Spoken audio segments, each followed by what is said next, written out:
Greetings. Peace, everyone. It's Chief Yuya. Yeah, you're going to have to. I'm going to look in the chat right now. Let me know if I can be heard, please, if you don't mind. I see Master Menelek in the space. Matter of fact, let me do a quick little share before people start coming in to let the other people know that I'm here, or that we're here, rather. It's a better way to put it. All right, so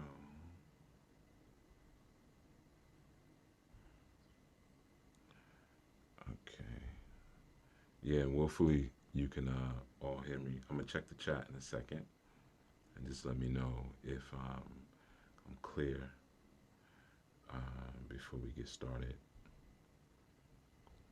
All right, cool. All right, so let's see if I'm in the right place. Okay, I'm in the chat. Peace, Chief. You can be heard. All right, excellent. There we go. We're good to go. Um, all right, yeah. So, greetings, everyone. Welcome, of course. We're on a midday affirmative, and I don't know. I don't know if we've been numbering these or not. So I'm not even gonna make up a number for you. But let's get right into it. Last segment I was able to do a little discussion. Not last segment. I'm sorry. My last podcast. I'm kind of continuing from that a little bit, where I had an opportunity to speak about Maya. And one of the things that I have been mentioning that I would love to build with you all today, because I think it's something that we all have access to. One of the things that I shared in that podcast, and I've been speaking about lately, even on the movie breakdowns on Thursdays, is that I have a book and a class and an audio project coming forth. Well, actually, they were all supposed to be released this coming Yom Shishi, or this coming Friday, but I don't think I'm gonna make that deadline for everyone. I think everything will be done or close to done, but they won't be published by then. But anyway, they're forthcoming. They're on the way, right? But I had shared that subject matter. We were kind of dealing with sexuality, and continuing on with that sexual alchemy class that I did so long ago, that really I never had an opportunity to finish it for some reasons I won't explain right now. So this is kind of like finishing up that particular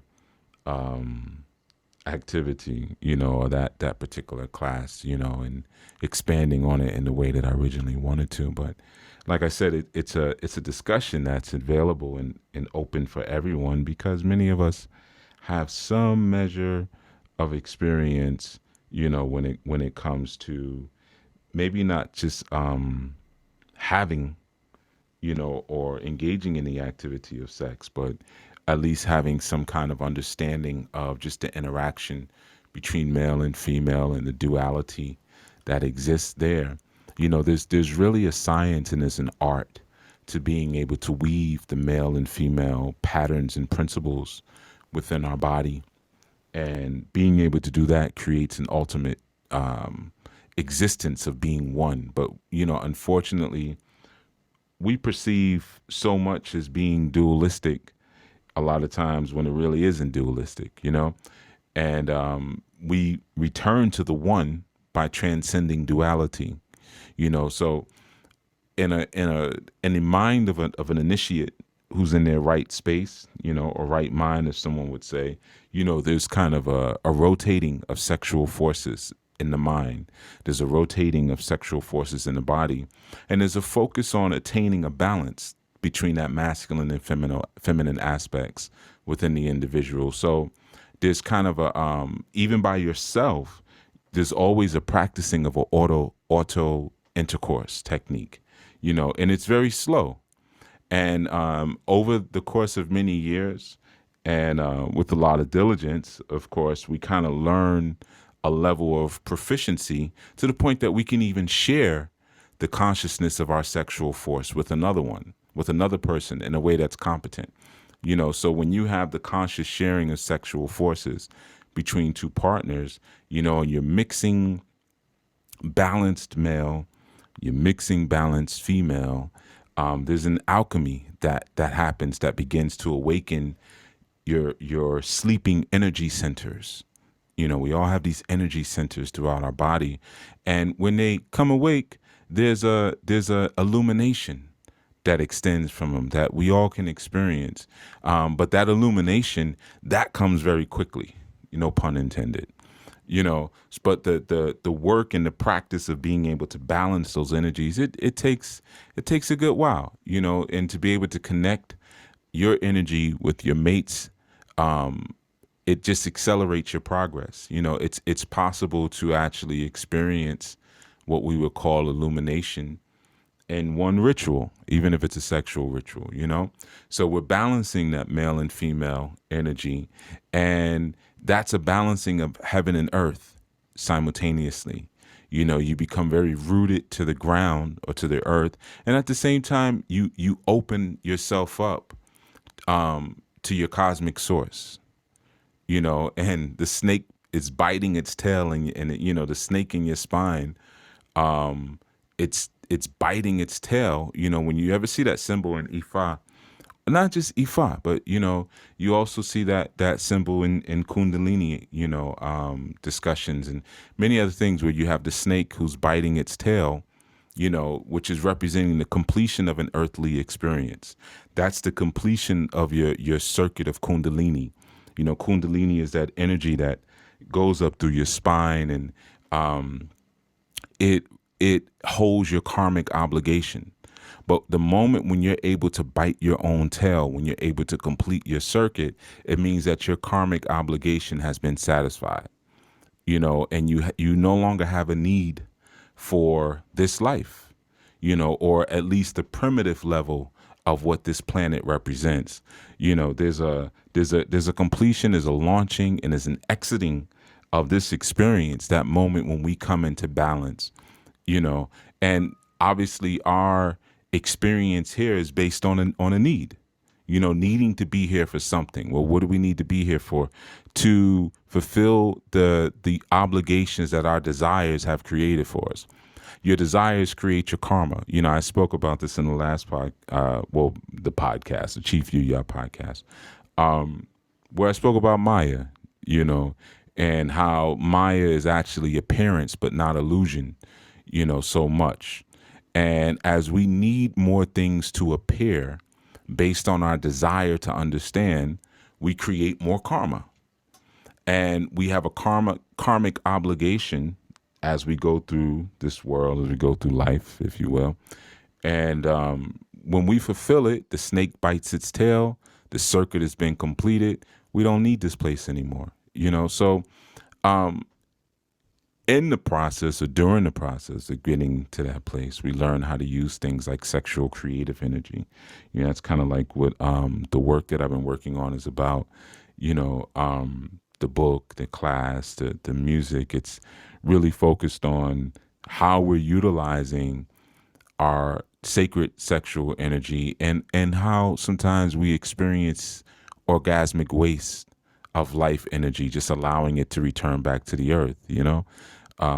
Procreative fluids, they are highly condensed, in terms of the energy that's available to us. And our usual run-of-the-mill kind of Western sexual experiences are totally devoted to throwing that energy out of the body, and just leaving everybody drained and leaving everybody exhausted.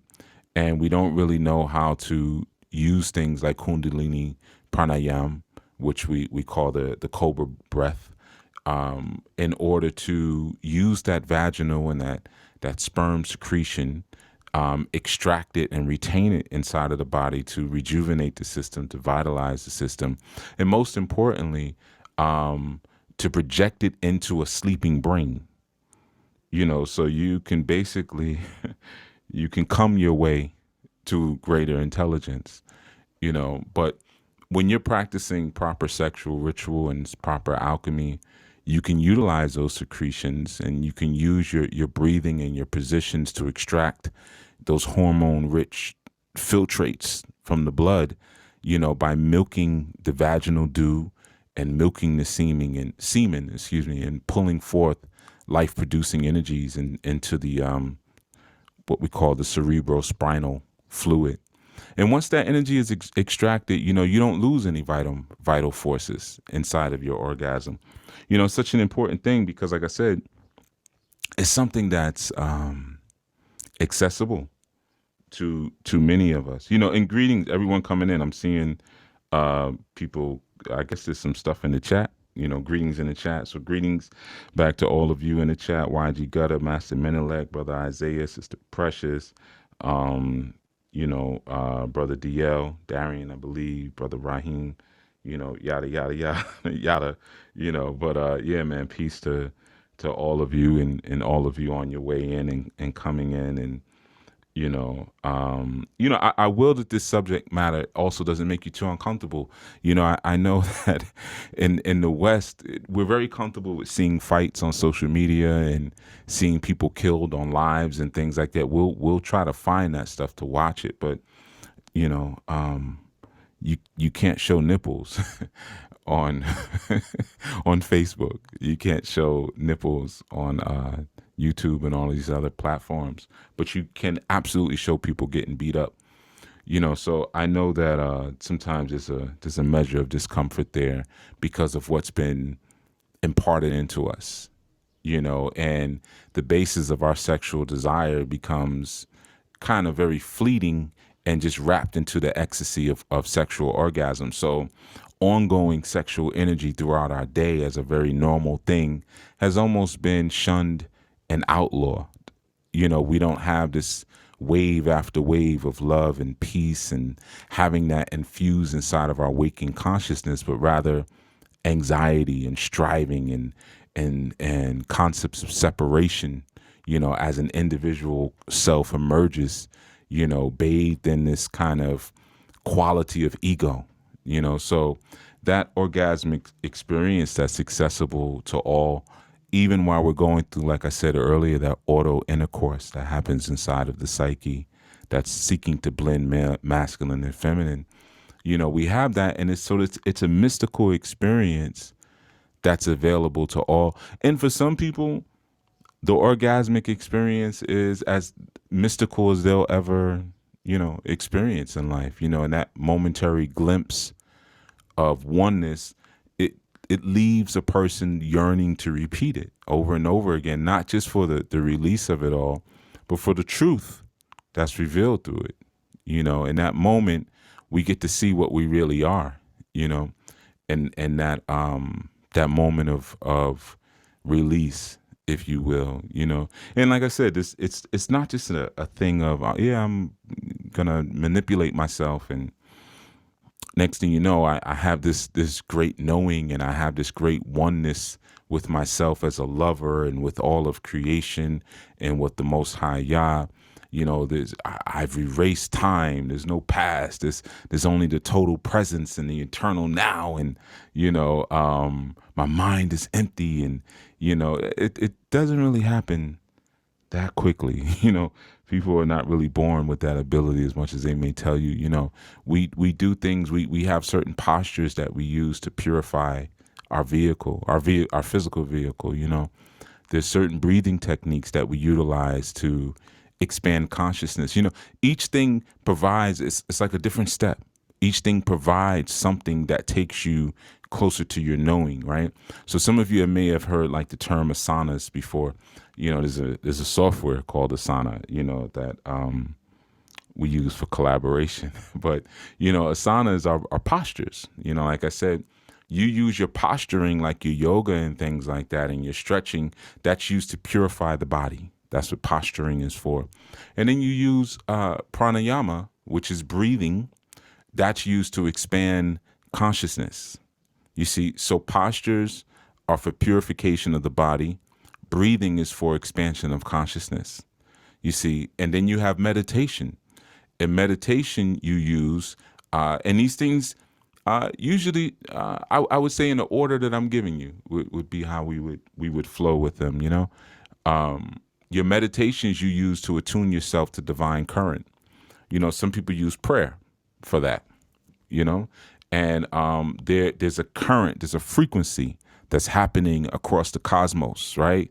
Oh man, such an amazing frequency. You know, that's kind of like what we're speaking about in the breakdown 2001: A Space Odyssey. If any of you have been tuning into that on the Enlightenment and Transformation channel on YouTube, you know, we're speaking about getting to that point where we evolve into star children or whatever our next manifestation of. It may not be a name for it that we could pronounce with these tongues and these mouths, you know.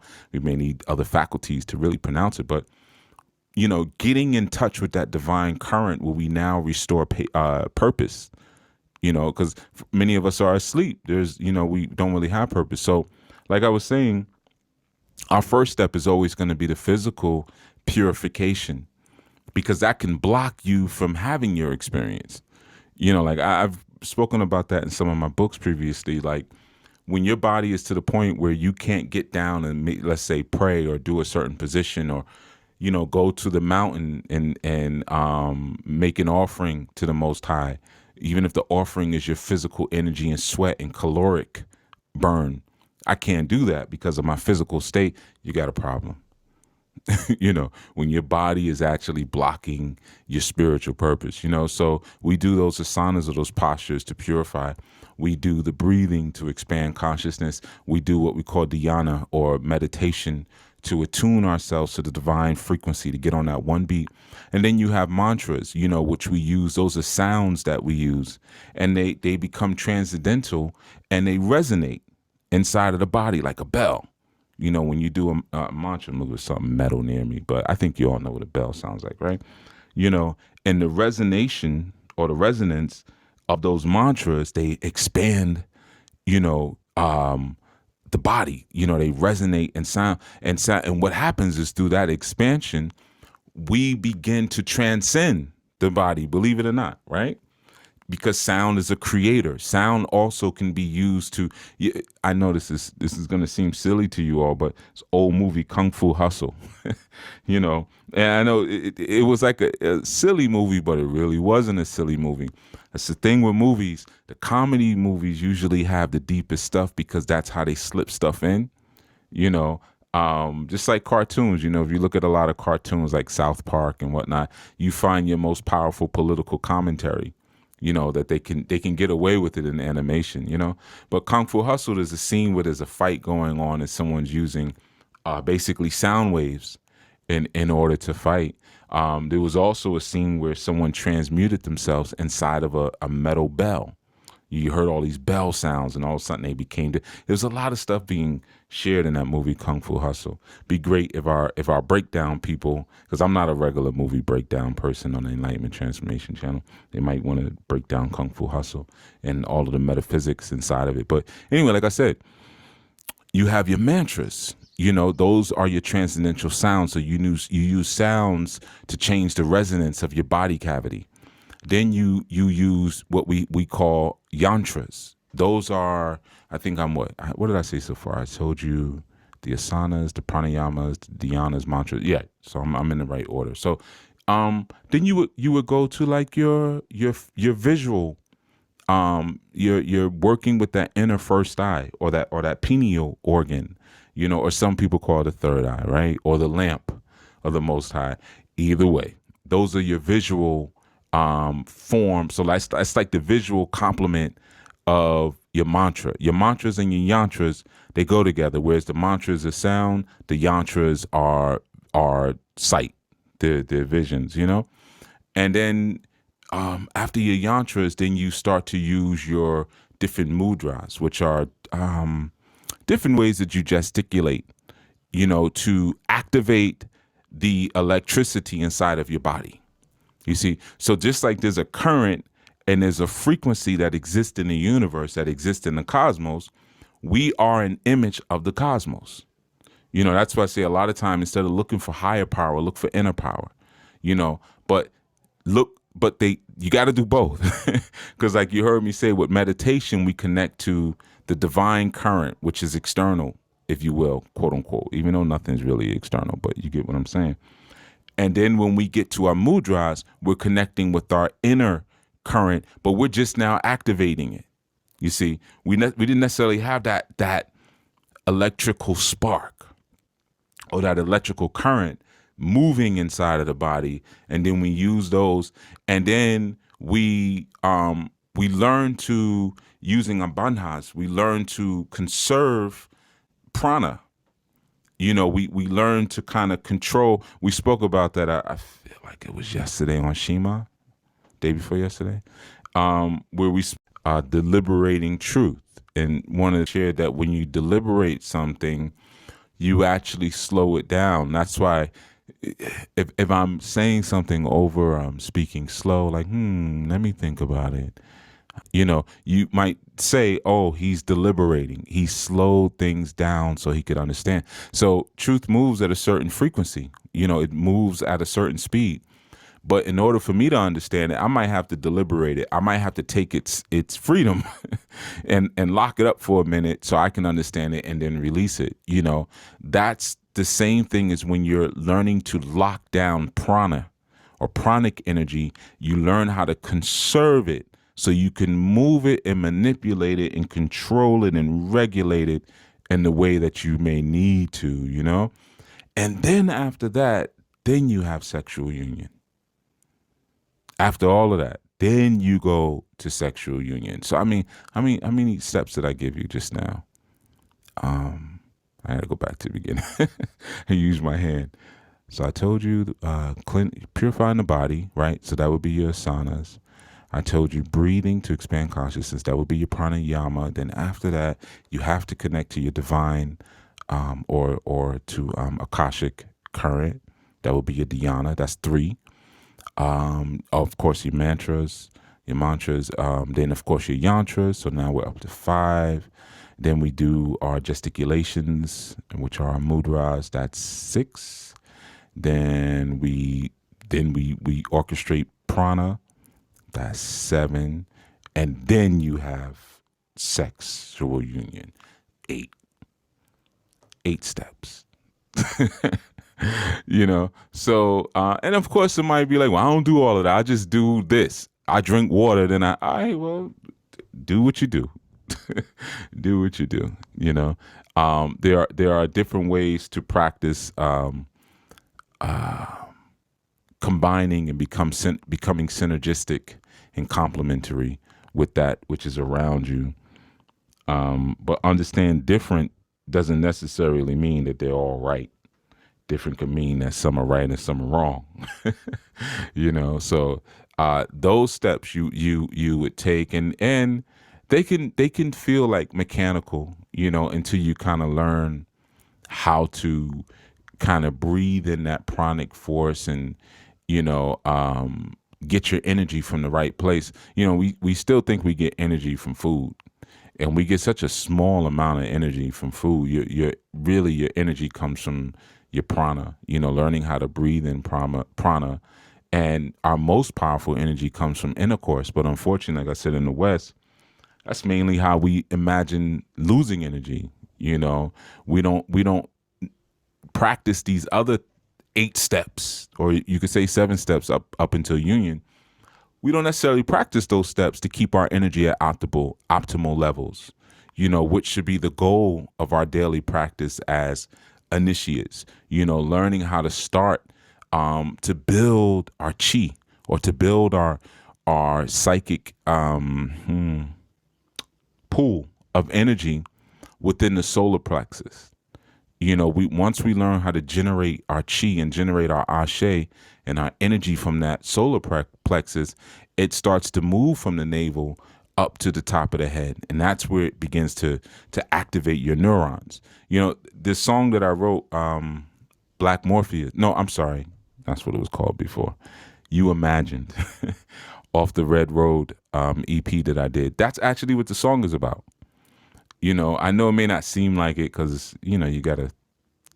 You're always going to explain your lyrics, you know what I mean? But the song is actually about the navel chakra, or the solar plexus chakra, speaking to the crown chakra, or really the brow chakra, but it goes up to the crown. That's what the whole song is about. So that's why the first verse starts with nobody loves you like I do. I'm talking about that solar chakra where we find our root and our core of identity. And then, the end of that verse, I say, up, up, just come up to me. We can be so free. Why would we be free? Because once you come up through those lower chakras, you free yourself from the bondage of the body once you get to those higher chakras.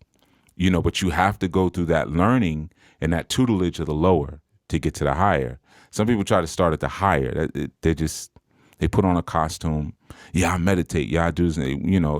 Yeah, okay. Like I said, I'm never going to, people nowadays especially walk around in hypersensitive states, because of the smallness of their spirit. You can't tell them anything without them getting offended. So in order to not deplete my energy and to keep myself functioning at an optimal level and not destroy my sexual glands, I like them don't say anything. Oh, okay, I hear you. Cool. Moving on along, right along to the next thing. But yeah, in that song, and in the second verse, I start and I say, nobody sees you like I do beneath all the coverings. So that's the brow chakra now talking.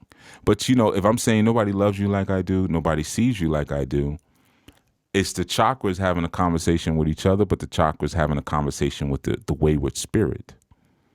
You see? So I say it's a love song, but it's not a love song like you might imagine. But yeah, when we get that flow of energy going to the brain, where we are now activating those dormant brain cells, now we are moving into an expanded state of consciousness. We're having what we call the brain mind expansion, but and that energy reservoir that's in that solar, it stimulates your sexual glands at the same time, and they become part of your key to your higher awareness. And if those glands aren't strong, or if they're not functioning, like I said, at that optimal level, then you'll find yourself always depleted of energy. So when we engage in certain practices like the steps that I shared with you previously, what we're doing is we're strengthening those glands. By the way, anybody wants to jump in, raise your hand. This is not a lecture, so feel free to jump in and, talk about your sex. you know but yeah, like that's why we do so many movements where we want to like loosen up our spine and get those fluids, those cerebral spinal fluids to begin to bubble up. And and when you're actually activating your current, you'll start to feel a tingle. You'll start to feel that electrical charge kind of tingling when it's going up and down your spine. And you'll start to loosen up your pelvis a little bit, so that energy can begin to flow, from your sacrum, and that's a goal of a mystic, because it's in your spine where your character is that your mystical experiences begin.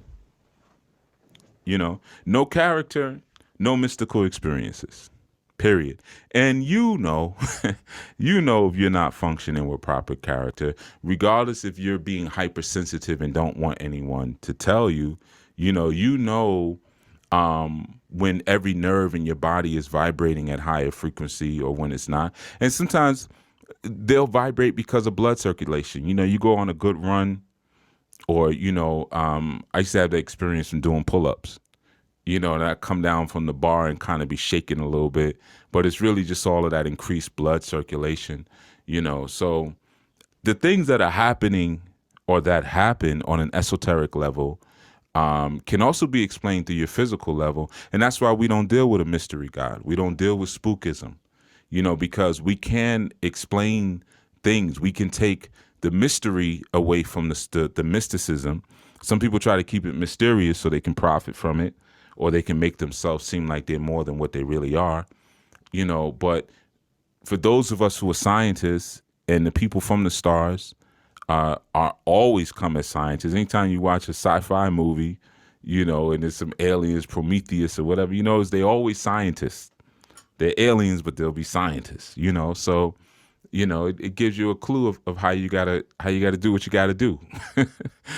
So it's technology that we're dealing with, and we learn these different ways and currents to kind of open up our levels of consciousness. And once we come into an understanding of the secrets of the body, we come to an understanding of the secrets of the universe, because everything is inside. We are a replica of the cosmos. Like I said recently, I don't know if it was a study group I was speaking on or something. I feel like it might have been a study group. And I was sharing with some our new members, we don't want to be, or we shouldn't want to be, reflections.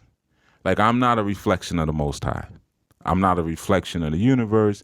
My woman's not a reflection of me, because reflections are backwards. So we're not dealing with reflections in that sense. If I look at a reflection, if I write something on my shirt, or if I write on my shirt, I look at a mirror, it's gonna reflect backwards. So I'm not reflecting in it, but I'm recognizing the Hermetic principle as above, so below.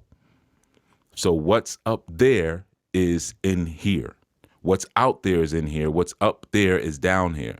And those are just kind of like initiate 101, and you have to kind of understand those things first to be prepared for advanced work. Unfortunately, a lot of people, they don't get past that, the basics of that understanding. So they never really get to the advanced work, and they don't realize that it's like He-Man, Masters of the Universe. This Masters of the Universe have devised techniques to give us an indication of what we can do with those techniques, or what you can end up doing without them. But they're a starting point. They're not necessarily the end.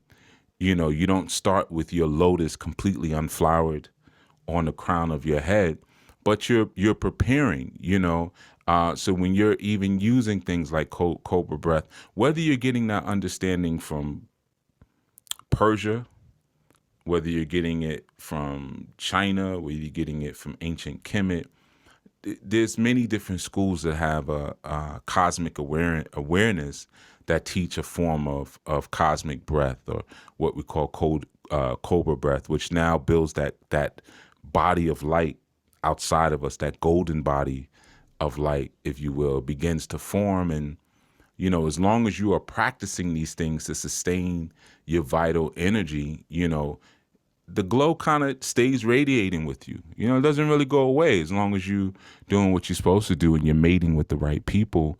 You'll activate your kundalini and become one of those golden energies separate from yourself when you join with your mate.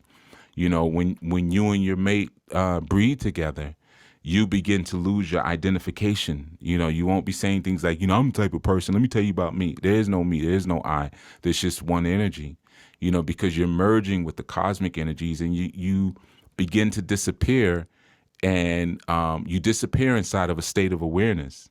It's like if awareness was a cloud, you walk into it and you're gone. You're gone. And sometimes it takes months. Sometimes it takes years, depending on how much of your effortless effort that you put into it. Because, and of course, because if you try too hard, it won't work. People say, oh, go do your best. It doesn't work. Consciousness doesn't come from trying hard. Consciousness comes from playing. You have to play with it effortlessly with a lot of effort. You have to play with it, and then when you play with it, you let it go. And then there's a celebration. See, that's how you work your way through consciousness. It's not about concentrating. It's about being aware.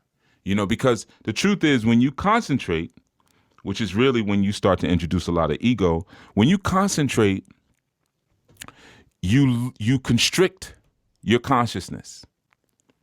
You see, but when you let it go, your consciousness unfolds. It's like a child. If you stare at your child, they'd be like, what? What'd I do? And now they'll become self-conscious. They won't want to do certain things because they know you're looking at them, even though you didn't say anything. But when they feel like no one's watching, then they really unfold, And the only thing you really do is you establish sort of a time. I find it's best when you're going through these practices to like have a certain time of day, dawning, night, lunchtime, whatever. You know, you don't try too hard with it, but you have a certain time of day. Let me stop playing with stuff, man. I'm dropping stuff here. You have a certain time of day that you may want to relax yourself, relax your mind, relax your body. You'll focus on one thing at a time until you know the techniques. You know, you don't jump around too much. That's another problem why people don't really get to that place of divine oneness, because they don't know how to focus on one lesson at a time until they really know the techniques.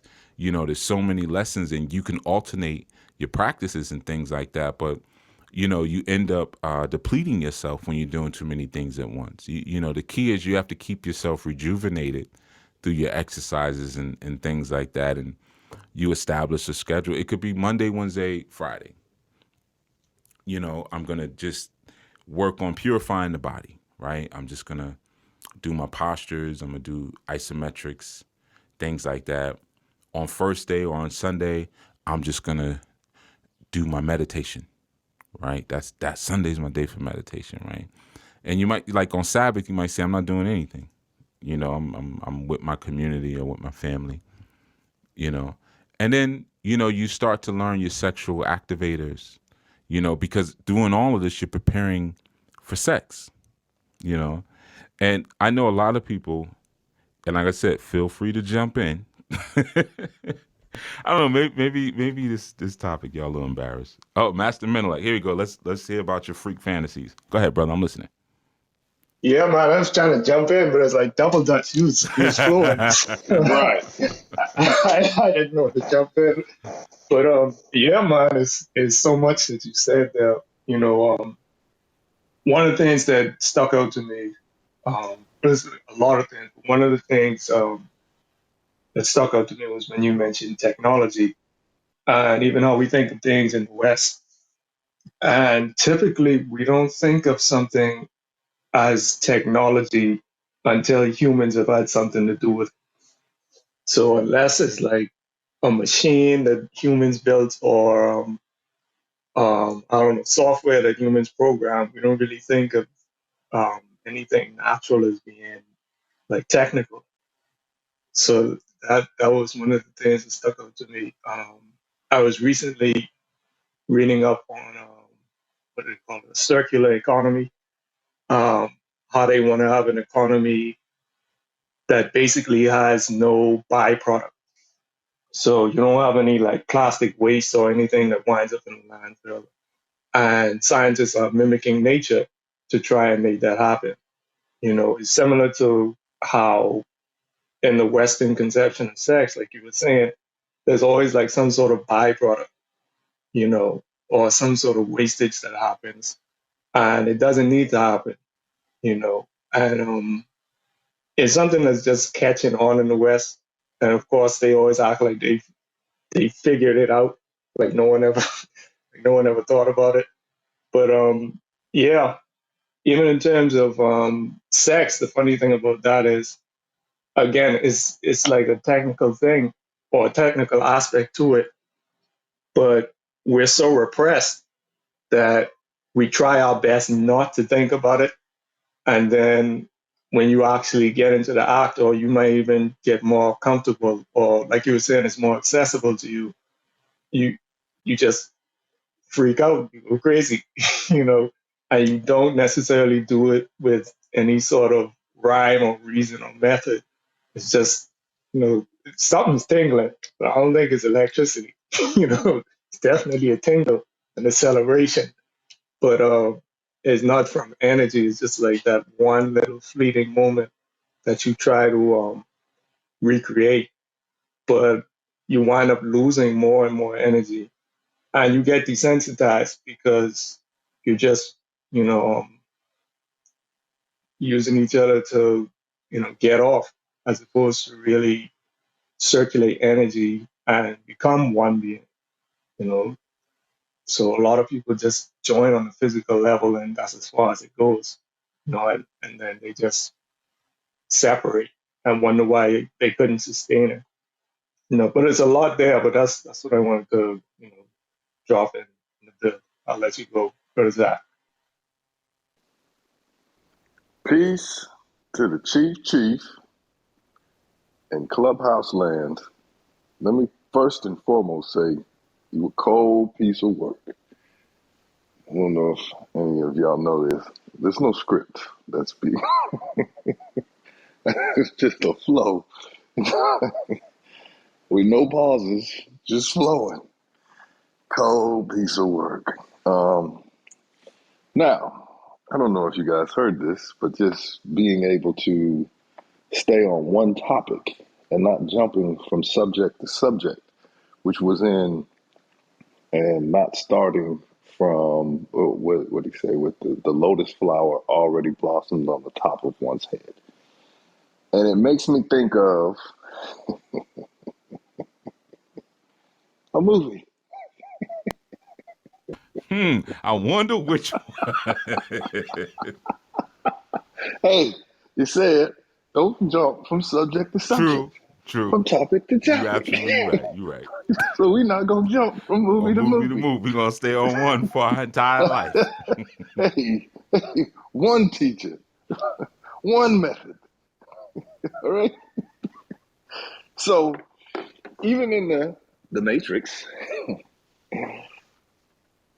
it was in the sense of when he went and spoke to the Oracle, and she had told him, said, "Sorry, kid, you're not the one." And he was like, I guess I'm not it." And she said, "It's something that you need to know. It's like being in love. Nobody can tell you that you're the one. You just got to know it." And as he started to progress and as he started to learn, these are all things that he had to get the knowledge of. Then getting the knowledge, he had to go gain the wisdom of it by, like, I know Kung Fu. I know this. I know that. Show me. Right. And then after he's shown, now all of a sudden there's certain situations that he's placed in that either now you know it balls to bones that you're the one, or you're gonna pee down your leg and say, nah, this is not it. But you can't just start at the top, because the top then ultimately will start to crush one. And the talents that some say would bring them out are ultimately going to bring you out. So if you say you're something or you profess you're something, then the world is going to say, well, show me that you're this something. And if you haven't took the proper steps or started to skip steps to go to the top, then it's going to crush one. And then that's when one starts to become victims, and this is happening to me, and I can't believe this, and I can't believe that. And it also makes me even think of when the whole in that lecture, where it said one has to die before they actually die, only to discover that there is no death. So even when Chief had said, you're supposed to kill yourself in one reality, only to rebirth yourself into a new one. Well, even when we look at the Matrix, when he finally starts coming into his knowing, he turns the corner and Mr. Smith shoots him, right? And he dies, literally, like dies. And then she's like, you can't be dead because the Oracle told me I would fall in love with the one.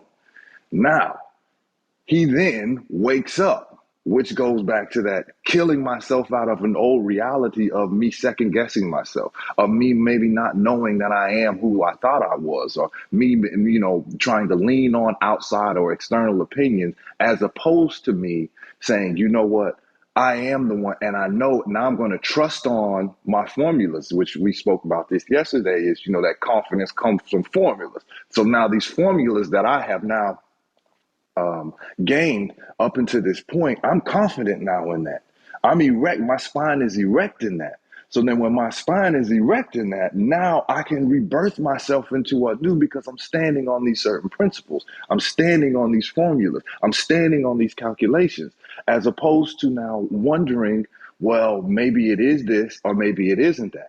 And it made me even think of going back to when we spoke about sex one time. And sex, before anybody enters the course, sex begins before that with the conversation. Now, if one is just slipping, going past, slipping, if one is just, fast forwarding and trying to look to something before they slow things down and see what actually is in front of them, what is actually being impregnated into one's mind before one is impregnated in a physical sense.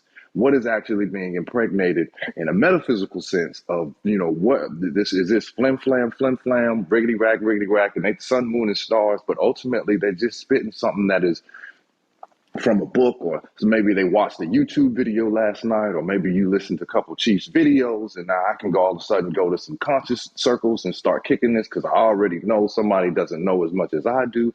But then all of a sudden, when they start trying to dig deeper, well, then now I really don't know. But if you just don't skip, if you slow them down and dig deeper and ask certain questions beforehand, you'll start to see what you have. But ultimately, do you know yourself? And in order to know yourself, then you know your shape. And when you know your shape, then you know how you fit, and then you know how others will start to fit around in that, even like in that yin and yang principle of not being too much yin, not being too much yang, but becoming that balance in a sense where one now is balanced, and it's not that quote unquote toxic masculinity going too much to the right, or that toxic femininity going too much to the left. So yeah, that's what I wanted to add on. Long live the Matrix. Yeah, absolutely, man. May Morpheus be with you. You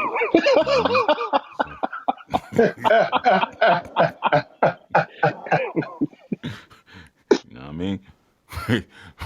But yeah, man, it's it's interesting because like we were talking about confidence yesterday and some things inside of the I Knew Men's group he's referring to, but one of the things about that is like one of the things that happened yesterday, I should say, we were talking about like the things that kind of hold us up, keep us from where we're supposed to be. And not every, but a lot of the men said not following the steps. There are steps that were laid out in front of me. I didn't follow all the steps. And now as a result, I'm facing the karma of not following the steps. You know what I mean? So it's kind of similar to what Akizak is saying in that sense, trying to rush to the top because of impatience. A lot of times because of ego, people just think like, I got this. I know what I'm doing. I got this. And not realizing like I just laid, I think 7 or 8 steps. 7 or 8 steps I just gave you to have sex the right way. You know what I mean? Now, who went through steps aside from maybe cleaning your genitals and, getting some mouthwash or something like that and making sure your armpits was right, whatever, like who really goes through steps to make sure that something's coming? But when like what Zach said, like, yo, he's just flowing on one subject. I mean, because I'll give you all a little nah, I ain't gonna tell y'all that. But I'll just say that there was no preparation for this segment today. So I'll just leave it at that. Right. But now where does that flow come from that he's talking about? Well, my neurons are activated. So there's a psychotherapy that happens because I go through certain steps. I maintain the character of my spine, and one of the key things that we forget in a lot of all of this, when we're doing the things the proper way, it becomes regenerative. It rejuvenates our vital organs. It revitalizes our sexual glands. It becomes, and these are things that are important for our spiritual growth. So the steps that we put, like, okay, you got to study this. You got to study this first. Go to that first. You got to work out every day. You got to do this, eat this kind of way, this, that. All these different things, they slow down the aging process. You see, and the results are visible. I mean, you can see it. You look at members of the Nation of Islam, for instance. Nobody looks old. No one looks old. Everyone looks beautiful. Look at Minister Farrakhan. Everyone's beautiful looking. Because there's hey, I'm five times a day. I'm in meditation. We may call it salat, but I'm connecting to the divine current as I see it at its highest level 5 times a day. Many are eating once or twice a day. There's so many different things that go into that, and that creates a rejuvenation, if you will. But then there's also a clairvoyance where you find you won't even need psychic training because your pineal, or your first eye, your third eye, it stays open, and it opens up spontaneously, so you don't find yourself always having to stimulate certain chakras because those chakras are already connected, already ready to flow, already there. And like I said, it's the psychotherapy aspect where you're not sapping your energy and limiting your activity because you're not going through those steps properly, but you're expanding your consciousness by becoming a witness to your own therapy, to your own therapy, and learning how to release your resentments, learning how to release your embarrassments, learning how to release the pain of the insults that you may have suffered in life, or your neuroses, or your phobias, these different things like that. And that comes from following the steps. Like when people get in our new and they find like I said, if you can't take critiques, you can't see God. So, I didn't like the way Chief said that. I'm leaving. I didn't like, like I said, so many people come in with so many hangups. I don't even want to sit here and list them and mess up the segment and bring that in. But they don't imagine that we see you. We saw you when you applied. We know what your problem is. And sometimes that's difficult for people to allow, and there's even techniques to that. On the other side of it, right? On the other side, as the one who's channeling healing, there's a technique that I learned one time from witnessing something that was very tragic, right? And there was an emergency worker who came through, and there was somebody, like, one of the things that I know, I'm trying not to tell too much of the story because it's kind of gory, but one of the things that I noticed with emergency workers, they always address what you think the problem is, even if that isn't the problem, right? They always build your trust like that. So, like, let's say if you got into a car accident and you hit your head and you're bleeding profusely from the top of your head, but your foot also got chopped off, but you can't even feel it. As soon as emergency worker, somebody comes to you and starts addressing the foot, you're going to panic. Like, no, my head, it's my head, it's my head. You're gonna want that area addressed first. So what I have found that oftentimes what they do is they'll address the area that you think is the issue, and then they'll ask permission to address other areas. You see, that's a key thing when you're healing and when you're working with people, permission. Not just, you're a jerk, that's why you ain't got no friends, man. You need to learn to stop being a jerk. Like, they may not see that because they can't see the back of their head. They only see the distorted reflection in the mirror. And from what they see, I don't have any friends because I don't have any social skills. I don't know how to make friends. I don't know how to be friendly. I'm not funny. I'm not interesting. I don't have any talents. I don't have any skills. So you have to deal with that first. That's a part of the process of healing. There's even steps in being one who's channeling healing and being one who's having healing channel to you, so that becomes part of that step of relaxation. Then you say, hey, you mind if we have a conversation about something else too? Well, you're also a jerk. That's part two of your process. You know what I'm saying? Well, how long have you known? Oh, I've always known you're a jerk. In fact, everybody talks about it. We all know. You know what I mean? Like, so,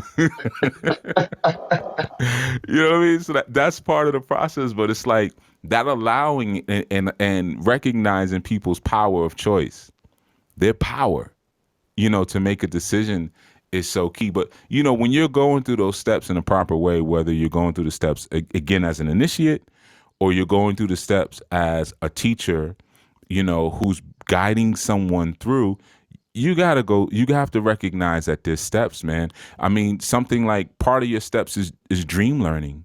When you go to sleep, you're leaving your body to travel different dimensions, and, there's different levels of the dream state. But the truth is, when you stay in this space, after you go through your proper steps, like how we outlined in our new, you got to do this, you got to do that, you got to do that. You find yourself in a place of relaxation. And when that relaxation comes in, it's very easy to take you out of your body and have it be a lucid experience and be fully conscious of what's happening almost at will, because you kind of stay within that state. We call that the bindu state. But you stay in that state between wakefulness and dreaming.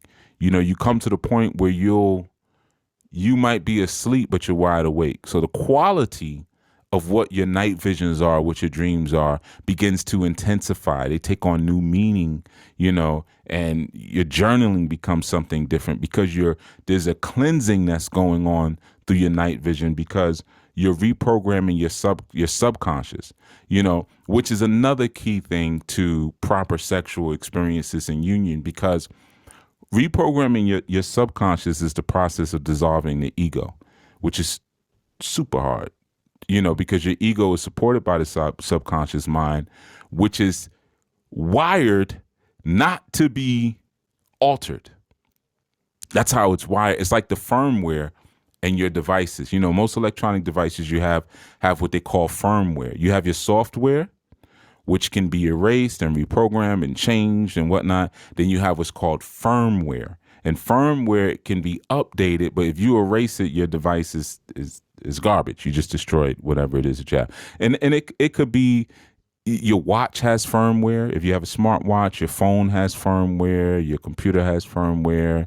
I mean, pretty much anything that you have that's electrical has some level of, your car has firmware even, have the computer break down in your car. See how expensive that is, right?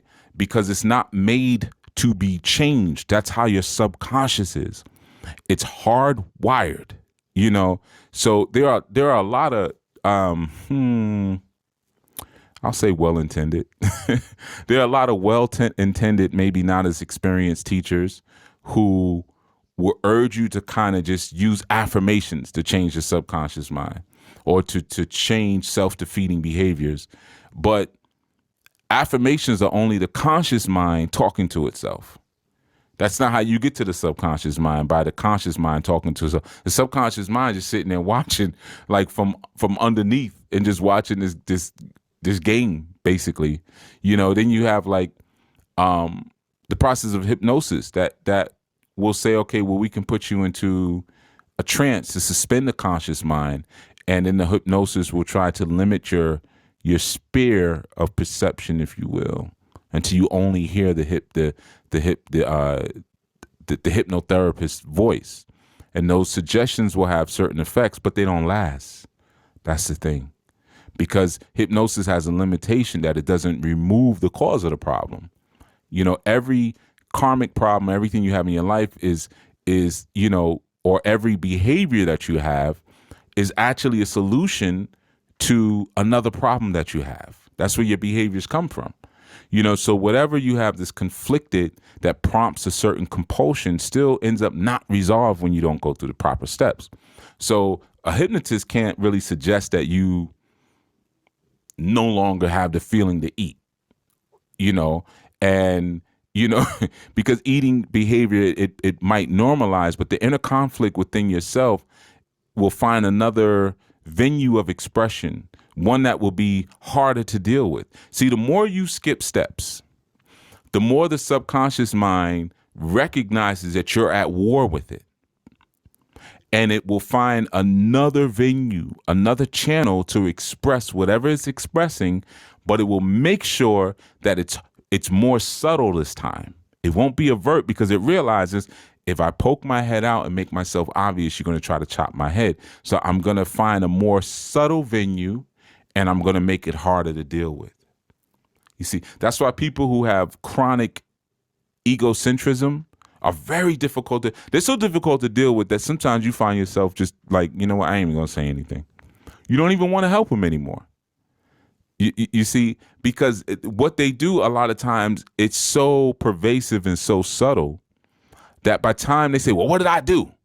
You'd be like, man, I damn near don't even remember at this point, because you did so many things, or you said so many stupid things. It's like, where do I begin? Let's just say this. You are messed up. You know what I'm saying? And that's that's a game that the subconscious mind does. It throws so many different things. Can you give me an example? Right. That's a popular one. Can you give me an example? Like, you don't know what I'm talking about. Like, you don't know what so I give you the example and you say, huh, okay. Well, I mean, if you're saying that that's the problem it becomes this really devilish kind of thing. And that's the power of a subconscious mind that seeks to maintain self-defeating behaviors. Hypnosis-induced trance will only take you to the door, if you will, of meditation. And some people try to say meditation is a form of hypnosis, but true meditation, what connects you to the divine current, will reprogram your firmware. It will reprogram your computer and remove the source of your conflicts. So taking advantage of the different steps, as Brother Zach was talking about earlier, that becomes key in that sense. That becomes key, taking advantage of those steps, man, and kind of going through your necessary process. And, understanding that a true disciple has the will to surrender, the will to surrender. And there's many people who you can choose to surrender to, and that may be convenient, but it's not always necessary. You got to learn how to surrender to the right energy, at the right time, and know, when you're dealing with your subconscious material, and what technique you use that's appropriate to impress upon your wayward subconscious. Like we use yoga nidra, which is the sleep of yogi, as we call it, for observing the subconscious and then stripping it or removing its power that we have. We use our witness conscious. So I see other people enter the chat, so I'm going to let y'all jump in. Peace, y'all. It's a good topic. Give thanks for the shares, so far. It's been, very intriguing, interesting. And you got to get Oh, I'm into your sorry, mic, brother. It Yeah, sound, we can't hear you really. oh, yeah. sorry about that. It Is sound that like better? you leaning back in your ride. You know what I mean? Put your seat up. You know what I'm saying? I know it don't look cool. You know what I'm saying? All right. Cool. I'm glad y'all can hear me now. Got my mic to my ear now, or to my mouth now. All right, cool. So, I give thanks for the topic and for the bills thus far. A lot of things came to mind, but I was just enjoying the flow.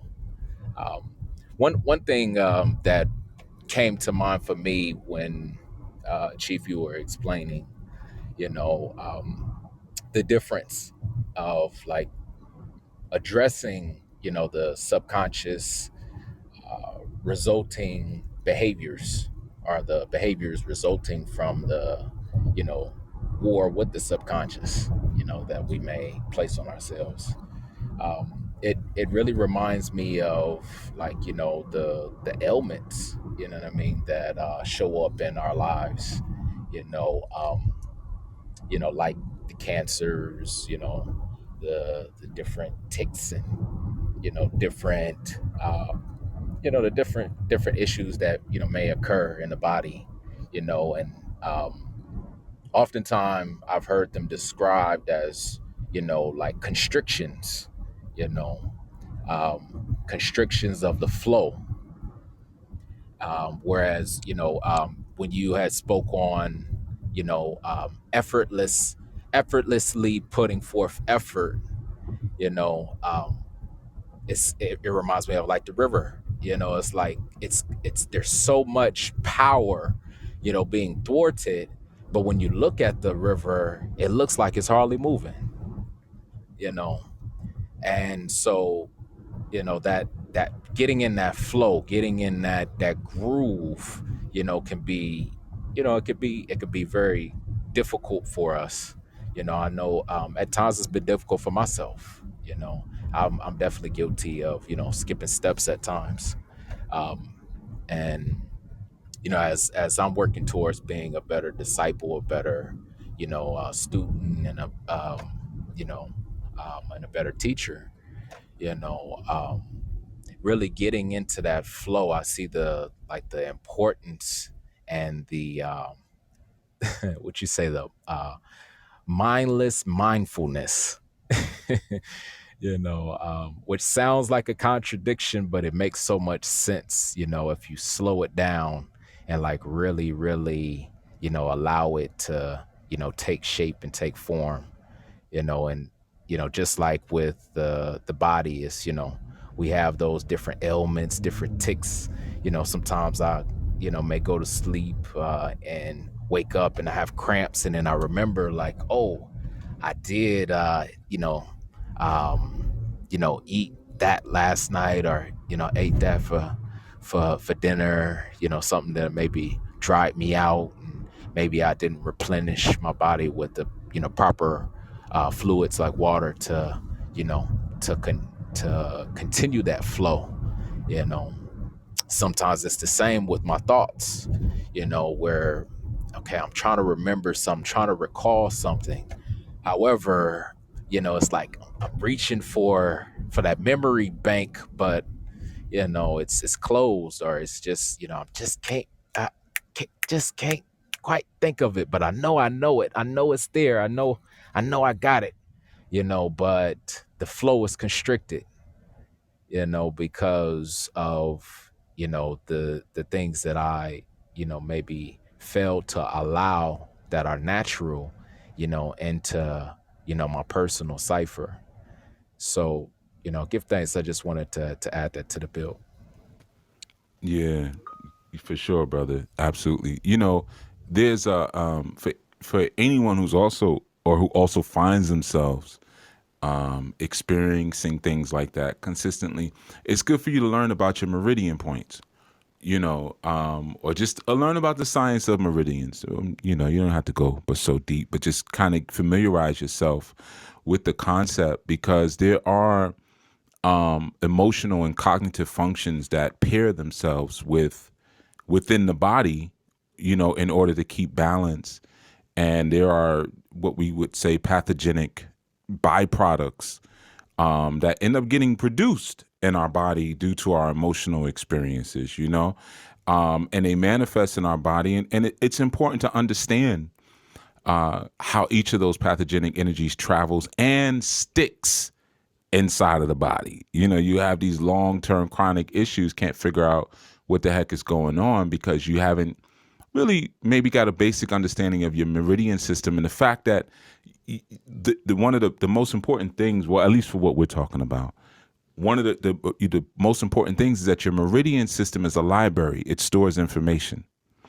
So your energy body is like um it's like the librarian, and it stores everything that you've ever done. So you got old scars and stuff and things like that on your body, and every experience that you've ever had, it becomes energetically imprinted into your system in the same way that your mind records and details, things that happen to you through memory. So your consciousness and your energy body are always looking to kind of grow outward, because it has this pool of data. It has this library, this storehouse of information that it can pull from.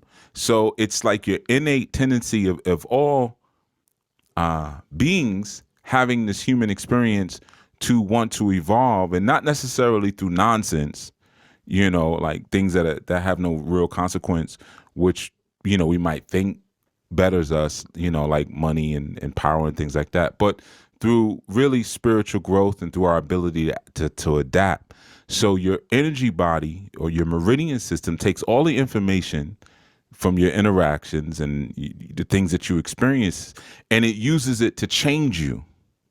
It uses it to transform you, and you take on the form of each of those energetic lessons. And it doesn't matter if like the lesson is what you might say good or bad, or what you might say positive or negative, right? It doesn't matter. It takes it on, it manifests it in the body, and then that ends up adjusting the way that you think. That ends up adjusting the way that you act. That ends up adjusting the way that you develop, so that you literally become your thoughts. But you become your own thoughts because you have your own experiences that are stored inside of your own meridian system. So you become your own thoughts, you become your own beliefs, you become your own experiences.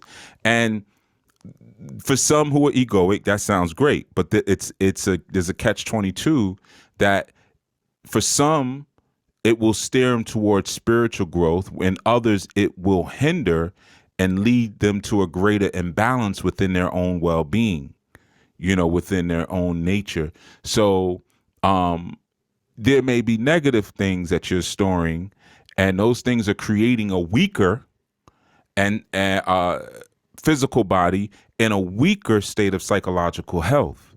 And so in that case, those negative experiences, what you need to try, or we work to try to do, is to convert them to more positive by learning from them, which then enables us to grow, which is the natural state of the energy body. And and in that case, we can take severe trauma or things that are like loss that may be very difficult, and try to transmute them, because every interaction has a cognitive and communicative or physical level that manifests in the body. And those experiences and those interactions, they're going to use more than your five senses, or more than just your mind, to establish a process. They're using an energy imprint of a certain event or a certain thought or certain experiences, and they're carrying that information where they would be stored in the body in different sorts of ways. So it's an important thing. I'm glad you brought that up, Ross, man, because just with the nature of the meridian system and the location of the different pathways throughout your body, when you get those manifestations, you'll have a connection with the energy and motion, or the emotion of anger and frustration in the liver.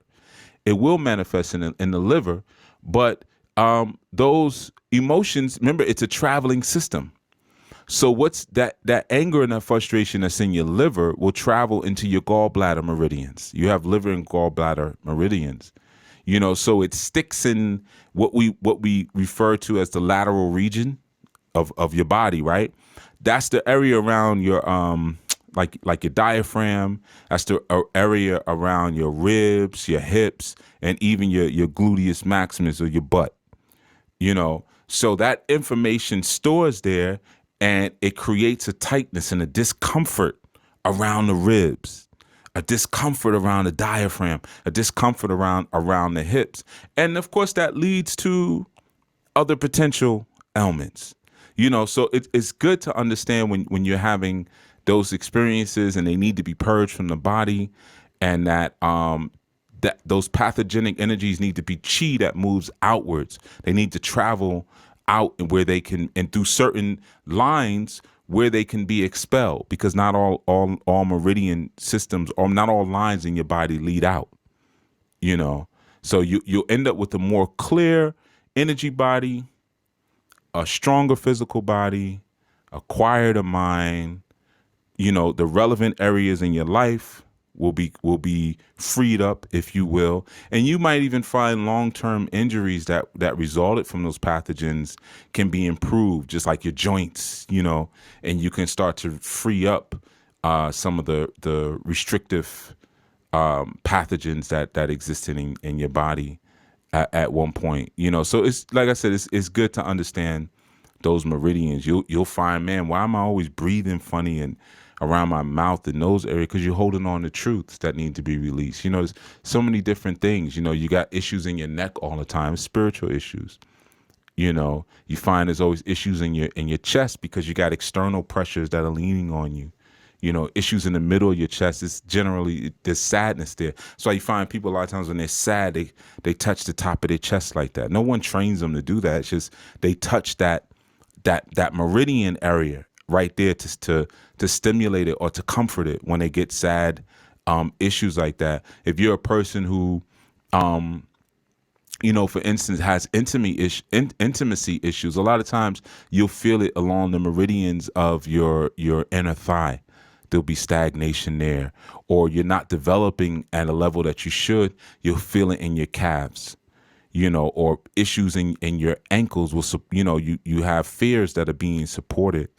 Your feet oftentimes will speak to your anxieties that you have about the future. Your family issues always manifest in your gut, always, always in the gut, man.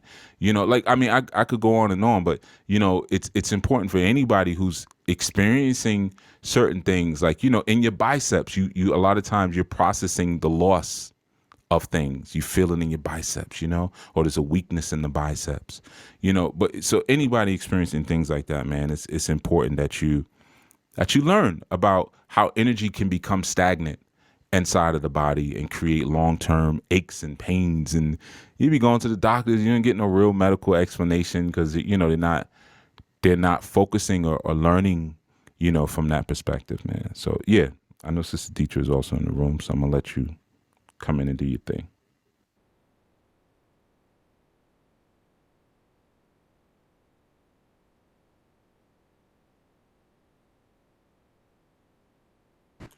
Or not. Well, while we're waiting on Can you hear me? her, I'm sorry. Technical We hear you now. difficulties. Can you hear me? Yeah, we hear you. We hear you now. Okay. Panicky. You say, but We got you. okay. I can wait if Brother Zach wanted to say something, because I was coming in as the closer, so I could hold off for like a couple All more. right, go ahead. You sound like you moving around and your connection is a little funny anyway. So yeah, brother Zach, you got it. yeah, sound like we got a rainmaker going Yeah, on back exactly. there. I ain't gonna say nothing. It just started making me think a little bit of habits, right? And then when you spoke about, even the Muslims and, how you salat 5 times a day and the habits that one starts to take on to ease some of maybe, the anxiety that they have, or, if they feel depressed about something, that I can have, go to my highest deity in order to work these things out. And it's like, these are all formulas and calculations, and it even started making me think of sports. And in sports, you have practice. And practice, one, on a day in and day out basis, it's not like you're going to start doing 15 million things in practice. In practice, you're going to do pretty much the same thing every day in a day in and day out basis, which some people will call it dog training, right? God training, you could even say. And you do it so much till it becomes second nature. So whereas, when some people, you might even hear a freshman come in and say the game is moving very fast, or somebody who's a rookie, the game is moving very fast. But as one starts to get adjusted and more and starting to study film and always taking these steps in order to better themselves, to make sure that they understand what's going on, then the game can start to slow down. Then things start to now open up for them, and then sometimes you hear people just being as like in the pocket, or the basket just looks so big, or everything was moving at a snail's pace, and I felt like I was going at 100 miles an hour. Well, now it's because I'm able to trust my keys. I'm able to trust what is in front of me. I'm able to trust it because I've been doing it so many times that I even know now it's becoming my second nature. You even see people walking in stores sometimes who play the game so much, all of a sudden they start Euro stepping people in the store, right? Or they Euro step their mom in the kitchen, or Euro step their dad coming in from work or something like that, because now they have done it so much. And that made me even think of when Chief was just talking about a little bit when he said, well, I'm gonna share with y'all, well, I'm not, but it's his neurons firing off because he stays there, right? Like, so now able to flow is really no script, right? He can just Euro step, flowing off of Sexual Alchemy and flowing off of Meridians and flowing off of that, because now it's just every day I'm hitting it. Boom, boom, boom, boom, boom. Look at this. And now it's not just, I'm going to look at it one day. Now I'm done with that. And then let me go back to looking at, the fighting on YouTube. Or let me go back to looking at Housewives. Or let me go back to looking at things that are just now going to bring me back down to, the surface level, the root chakra level of all of the day in and day out things that go on in the world. No, I'm going to make sure that this formula that I'm working over here keeps my vibration moving in a higher. Sometimes people get a little finicky when I'm vibrating higher. You got to stop it, man. But nonetheless, it's more so just like you just know it to it, so it becomes a part of one's life.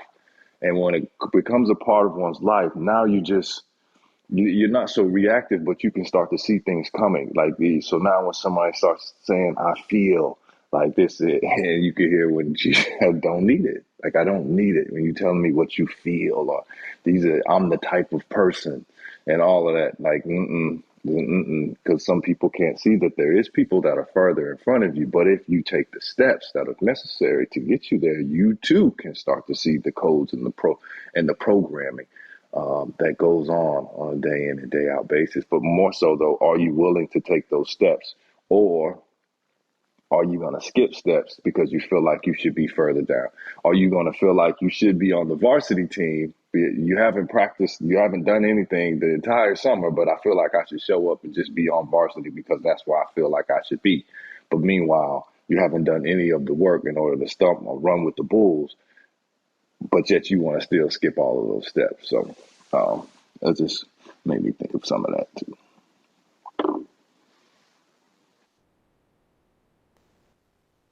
We giving you the space, Darian. We giving you the space. All right. Thank you. Give thanks. I appreciate Sure thing. yeah, I appreciate the build. It always amazes me how you brothers can recall information the way you do that. Every time y'all speak, I'm like, man, they hitting my mind with truth bombs. But brother Ross Kush, he started talking about flow, and I work with electricity, and it was making me think about like we can go and we'll wire a house or a building, and Chief was missing, brother Zach was mentioning skipping steps. um we can go through and it'd be something so small that we miss, like we didn't tighten a wire nut tight enough, or something, something minor like that. It'll shut down power to the entire portion of a building. And you all mentioning about meridians, how all of that stuff tied together in my mind, and it made me think about how something happening in your life, or a problem you refuse to look at, or something caught in your ego can block up energy so much that can stunt your growth. And you mentioned a book in the past. I think it was a long time ago on your Enlightenment Transformation channel. That kind of sums up everything everybody's been talking about today. I think it's called The Jewel in the Lotus. But that's pretty much all I wanted to say. I give thanks to everybody who's speaking, everybody here. I don't know if There you go. but it just started even when you just said, being an electrician, and something so small can cause such a big ripple effect in one's work, right? And that made me start even thinking, going back to the sexual alchemy of skipping steps. And you think that something so small that a step can get skipped, that now you introduce the understanding, or the right, but putting the understanding before the knowledge and the wisdom.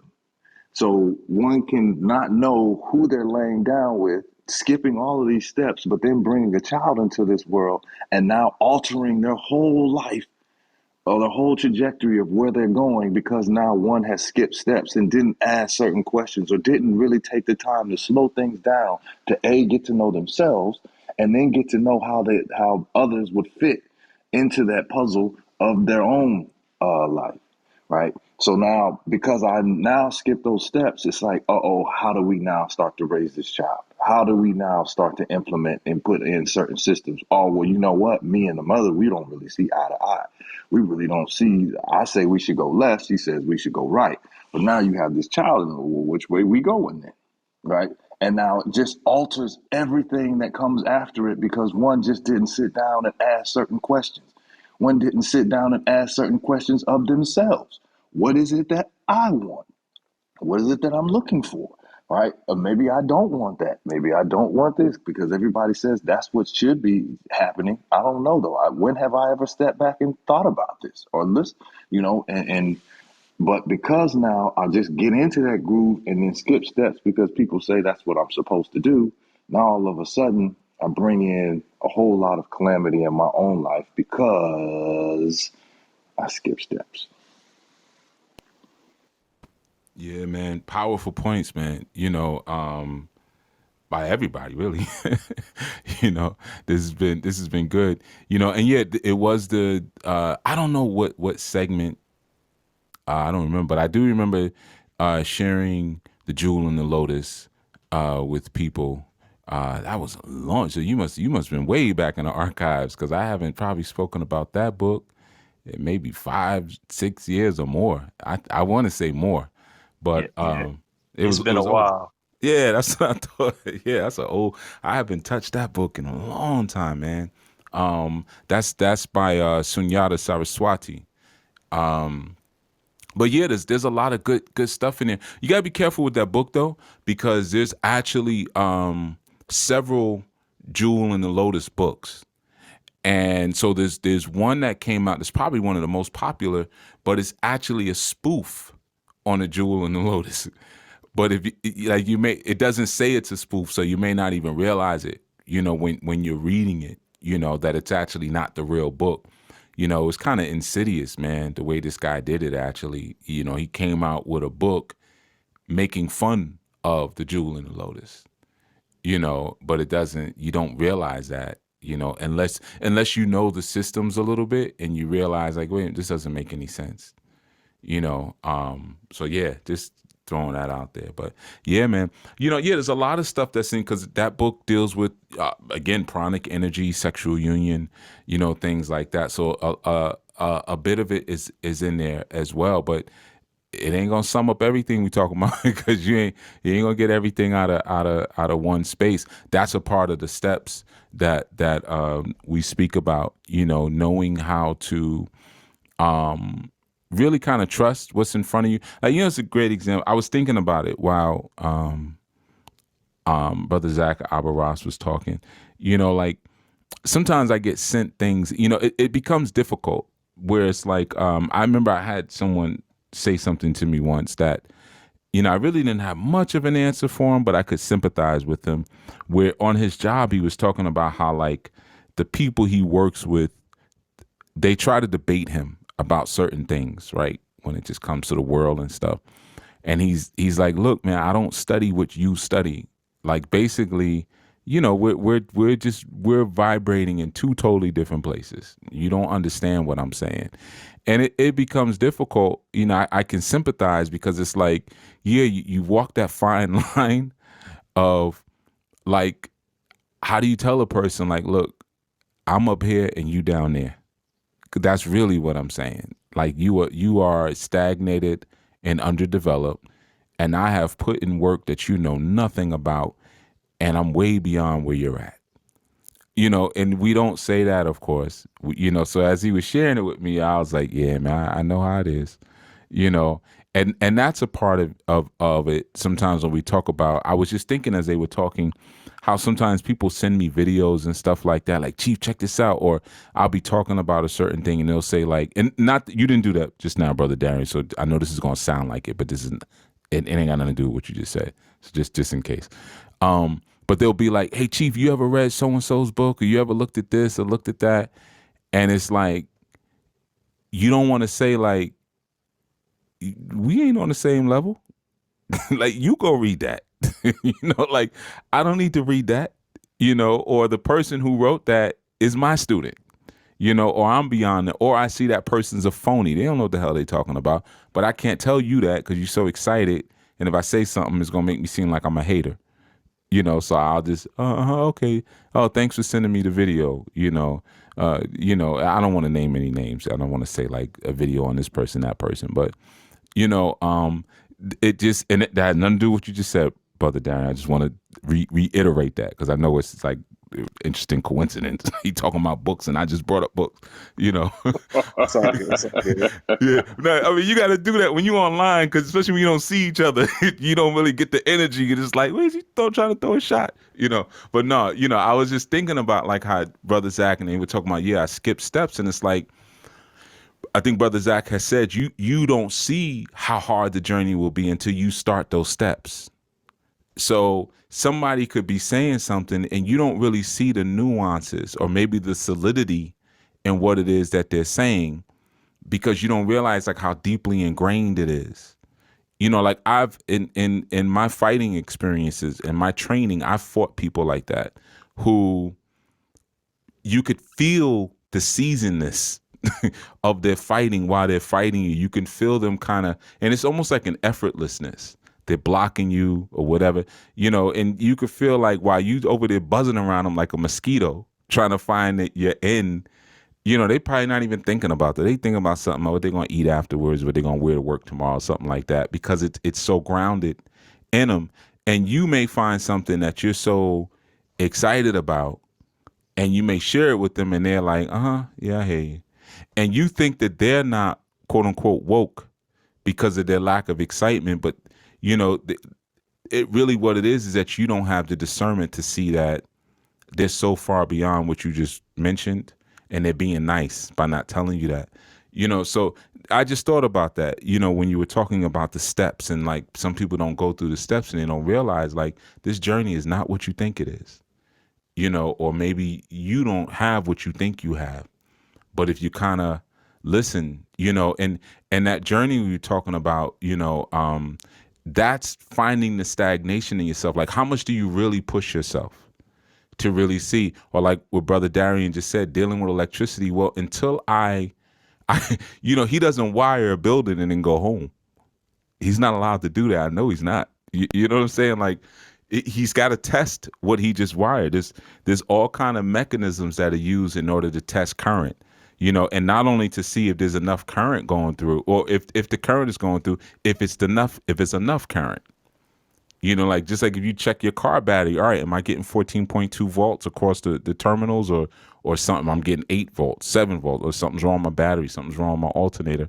You know, so there's so many different tests that you do to determine if there's stagnation, if things are flowing and things like that. And a lot of times those tests to even figure out maybe like your emotional stagnations or whatever like that, those help you to start to uncover what the steps may possibly be. But you never know till you get on the path. You never know that you have a bad shoulder until you go try to do some dips or do a dog, or you know, downward facing dog pose. You wouldn't know, you know, or that you have weak ankles, you know, until you try to mountain climb. You know, so it's actually going through these processes that sometimes we're so afraid of that we run from, that allow us that becomes our first step of diagnosis, so that we can begin to clear the, you know, the energy bodies that are inside of us that need to kind of be shifted and removed away. You know, and absolutely understanding of electricity is another important thing to understand. You know, even understanding Newtonian mechanics, you know, is an important aspect of that, because then you start to get into what we call field theory. And field theory is that, you know, it's also like electromagnetic theory, you know, but understanding the magnetic fields that exist, you know, as its own entity. You know, now we call that different things. We call it ether and things like that. But like I said, there's no mystery or spookism here. So the things that we may deal with on an esoteric level, where whether we're talking about certain mechanics or we're speaking about matter, you know, and you could look at matter from like Immanuel Kant and how he would used to explain matter and things like that, and understanding that matter is movable and it fills a space. It's something that's present, and that space is not filled as an empty space. You know, so these things, we have spiritual explanations for them, but you can't reproduce them until you go through the steps of learning the mechanics of them. You know, when you learn that light is actually an electromagnetic wave, you know, you can then go on to study ether theory. But first, let me understand the electromagnetics of light, because then I can reproduce. I might even see how certain phenomenon were created, and that helps me to understand what I should worship and not worship. Maybe I'm worshiping something I got no business worshiping because it was just regular old technology, even if it was technology from higher beings. It is, you know, it is what it is. But yeah, man, definitely, absolutely good points. I'm gonna get ready to close this segment down. So if anyone has any thoughts they want to share before we, we shake the spot, please definitely make it known. Yeah, I just wanted to close with this one. Just when you was just like creating and making things, committing it to muscle memory. I was watching a video of I think it was Anderson Silva. I think that's his name. And he's like sparring with his two sons. And as he's out there, he's like kind of, you can see it's a flow that he has. And but they're kicking, he's blocking two kicks, but still managed to make a kick.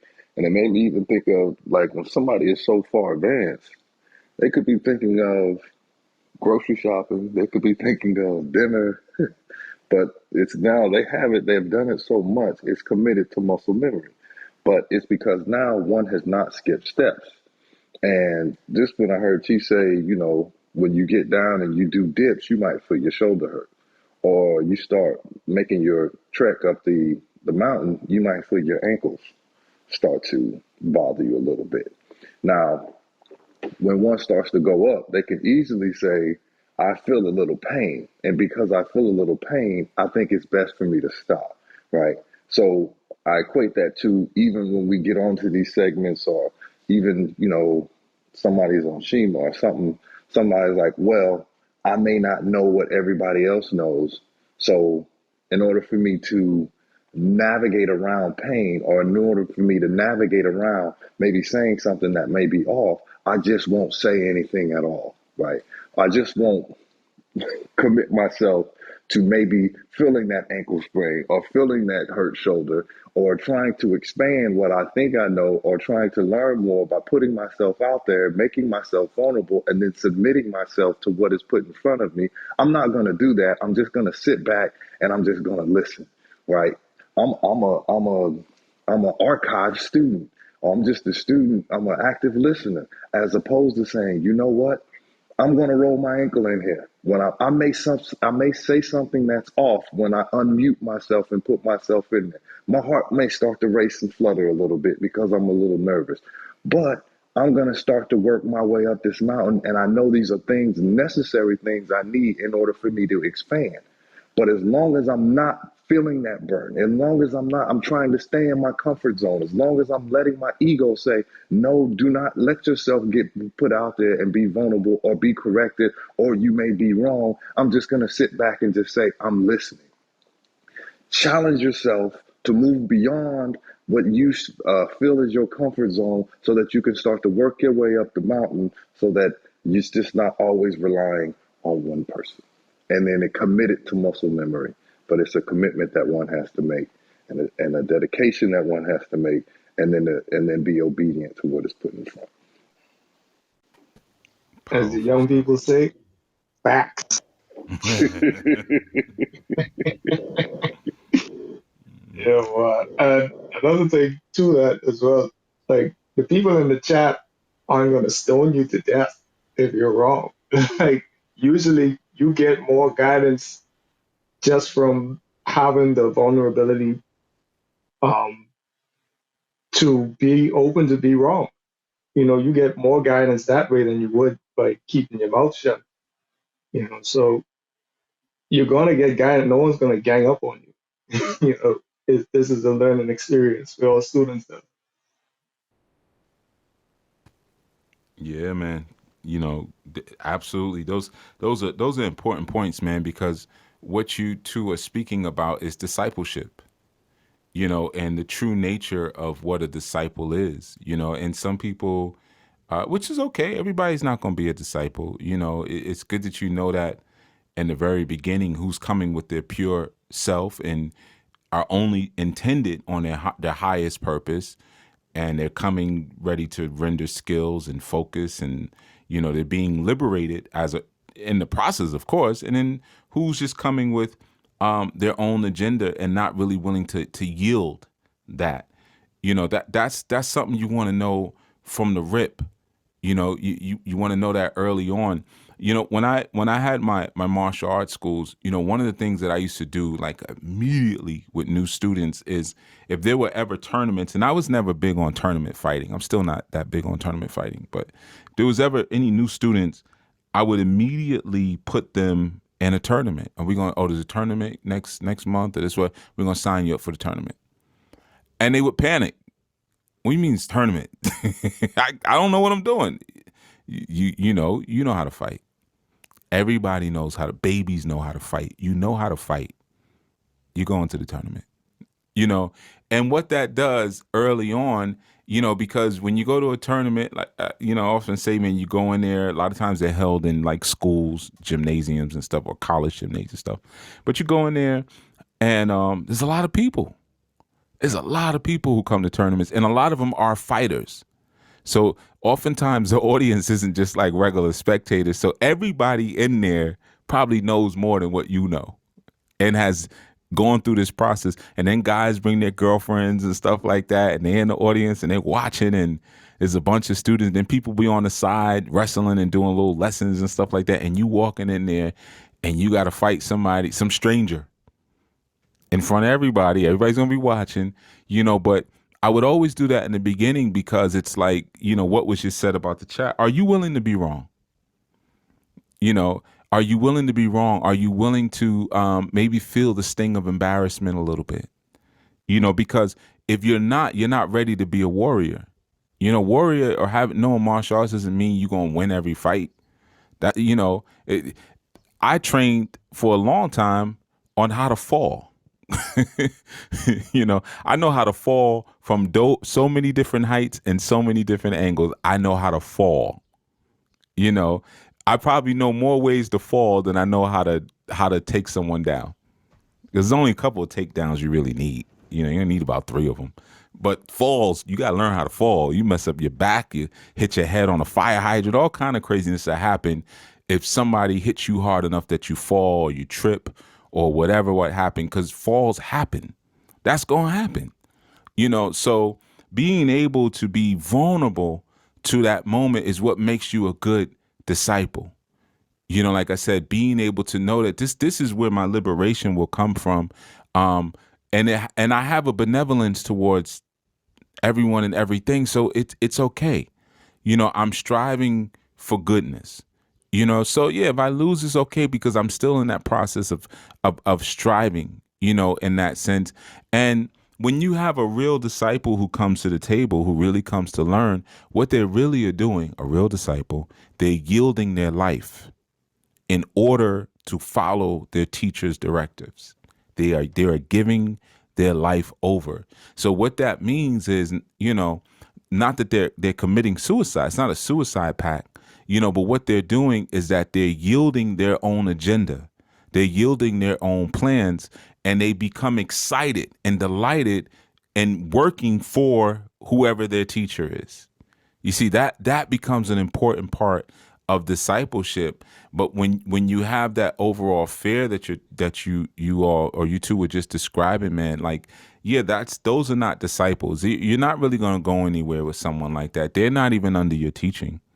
That's why I said I have very few students. I know that. There's a lot of people like, yeah, Chief, I study with you.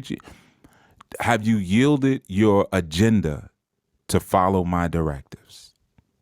Or are you still standing in front of me talking about, see, I'm the type of person like this.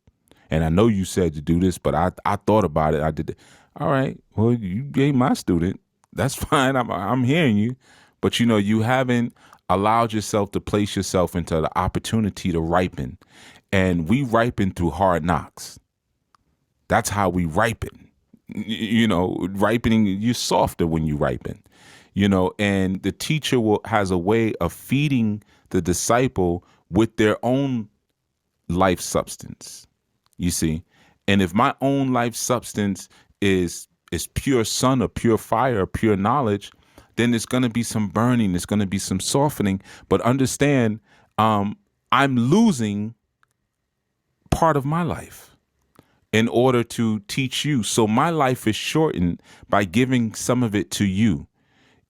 So And sometimes you may give some of that to a reluctant or undeserving disciple, quote unquote, but it's still a drain on the teacher's energies, you know? So it's important, even as you brothers are describing, and anyone else going through that, to understand when you're being drained by someone who refuses to be a disciple, and they're acting in an unworthy way of you really being able to teach them.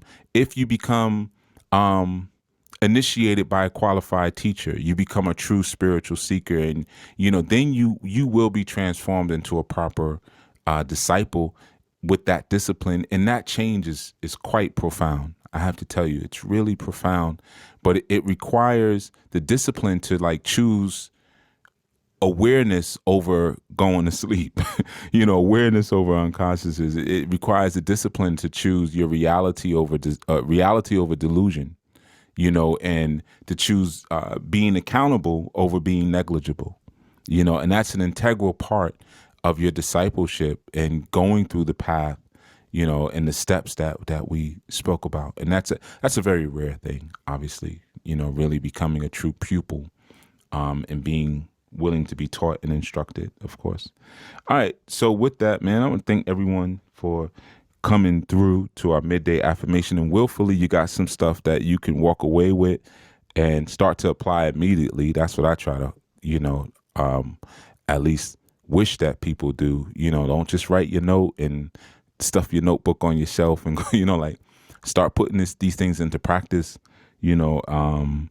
today, right now, immediately, and start to see that beautiful change that can come, and the capacity that you can have to really experience a deep enjoyment of the world, and while at the same time overcoming worldliness, but finding your greater excitement and your greater enjoyment and your spiritual actualities, so I will that begins to happen for you all, and you can chip away at your subconscious tendencies that may be trying to hinder you from removing the things that you're afraid of, or the things that you think will cause you so much pain, so much increase of fear of whether it be death or disease or whatever underlying rationale that keeps you from the proper initiatory process. I will that you definitely can remove that with the techniques and the things that we spoke about.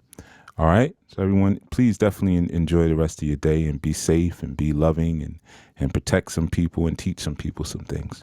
All right. Peace, peace, peace. Please give thanks. Peace. Thanks a lot. Peace.